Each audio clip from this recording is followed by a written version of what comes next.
How to use American Express gift card on Uber Eats. Now, American Express gift cards can be used for Uber Eats order in the United States, but not for recurring bills or at ATMs. And here's how to redeem an Uber gift card in the Uber Eats app or the American Express gift card.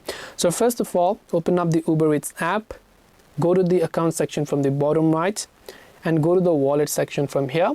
And from here, you want to simply go to payment method and select add payment method.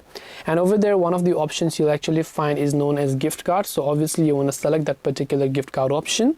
Then over there, all you have to do is simply enter the gift card code and tap on the save option. Now, if this works, that's perfectly fine. But actually, if it doesn't, then you can simply try to go to credit or debit card and try to add as a normal credit or debit card. So if your gift card comes with CVV and expiration date, try to add as a normal credit debit card.